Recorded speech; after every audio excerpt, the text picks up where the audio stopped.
I heard Grandmaster Flash and the Wheels of Steel. That was the first sort of do-it-yourself record for me, you know. And when I heard that record, I was like, it was as if all I had to do to make music was to buy some turntables and learn how to scratch. I remember being at school and working through my 6-week holiday at school just to get to some Technics and a mixer, and basically like for the next, I think I was about 15, and for the next sort of year I was just stayed in all the time and just learned how to do that. Armed with his turntables, Liam started DJing, and he soon got a regular set at a club in Essex called The Barn, and it was the place where the Prodigy was conceived. I suppose it was our meeting ground, really. You know, whatever you did, you know, if you was going out for the weekend and stuff, you'd always have a Friday night down at The Barn. People used to come down from London every week, you know, because it was such a wicked night. Yeah, it was a wicked club.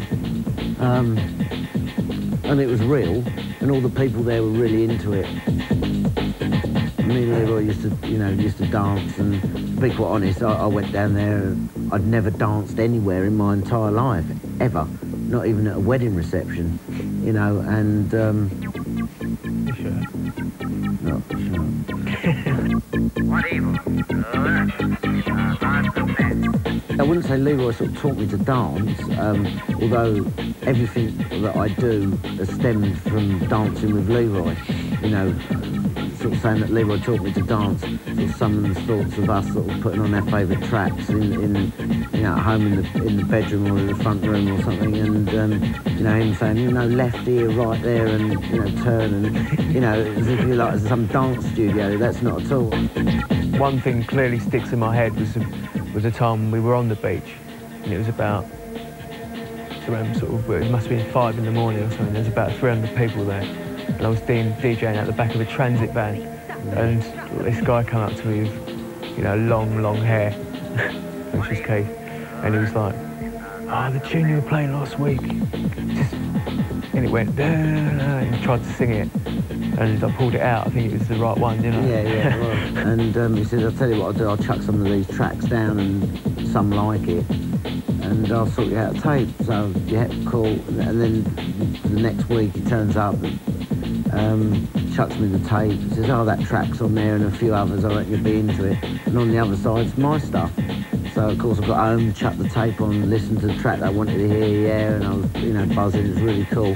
Checked out the other stuff, you know, and you don't expect to know people who can write music properly. You know, you've heard loads of sort of like acoustic demo type things that mates have put together, and I chucked it on. I was like, I can't believe that someone I know has put this together, and yeah, it was just it was superb.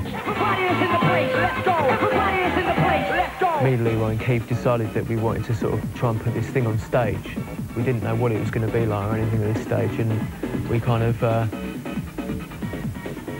we had a friend called Ziggy who he sort of tried to become our manager, and he had a friend called Max in Reality, and he's like, "Oh, he's mad, you know, he's got this little tuft of hair that sticks out the front of his head, looks like Tintin."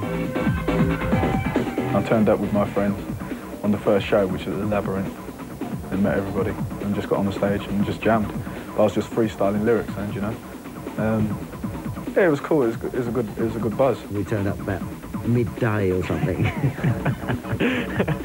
Turned up midday, like Boy Scouts being prepared, get all the equipment all set up, trying to work out where these leads went, and you know, how to rig it to the PA and get sound out of it and shit like that. We didn't have sound men or lighting men, and so you know, so we all turned up and no one really knew what they were going to do or how they were going to do it, and then that's how it all sort of started, really.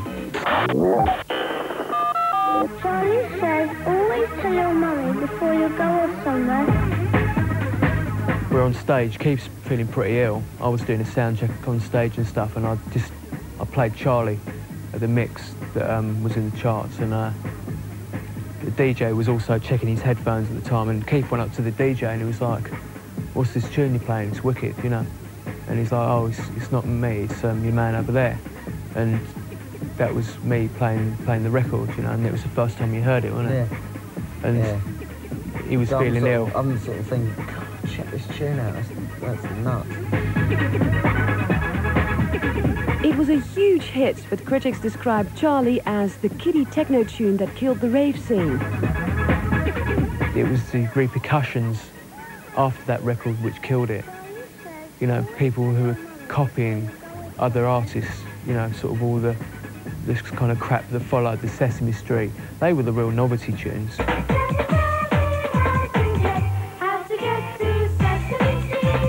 They were cashing in on what I'd done. But once I'd made Charlie, I knew I'd never make another record like that again.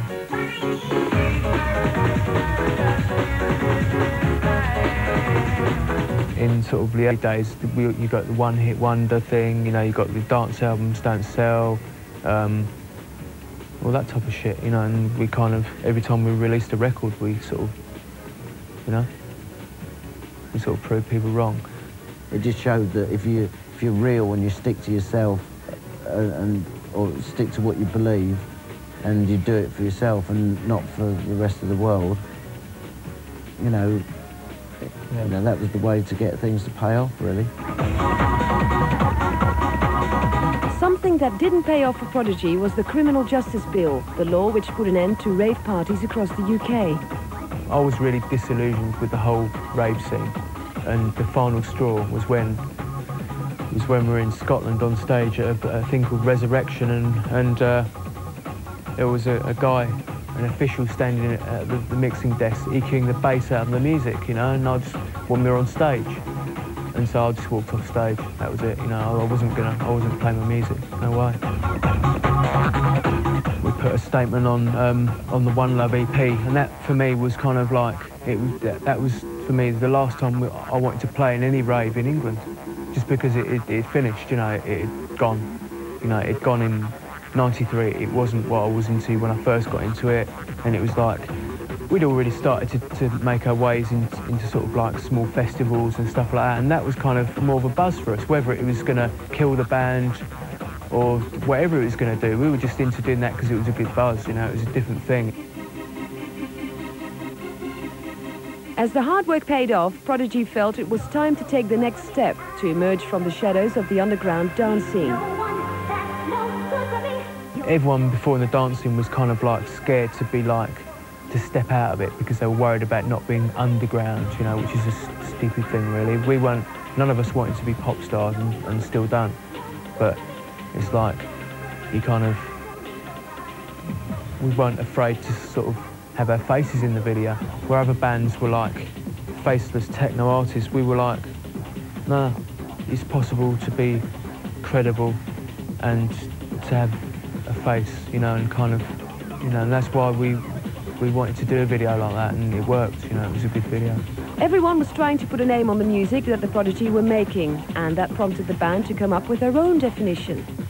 The press spend all year making up stupid sort of descriptions of bands and stuff, and we just thought we'd have a go, you know?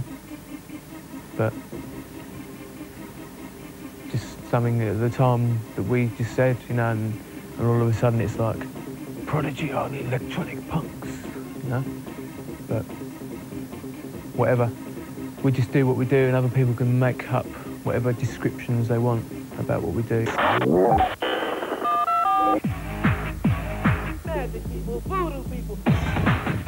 Take a band, put them in the middle of a jungle on the island of St. Lucia, make them sweat and run all over the place, and create a mini horror movie, Voodoo People. We had a wicked laugh, but to be honest, like, it's probably the hardest I've worked in like a good 10 years since the labouring job I'd had on the building site.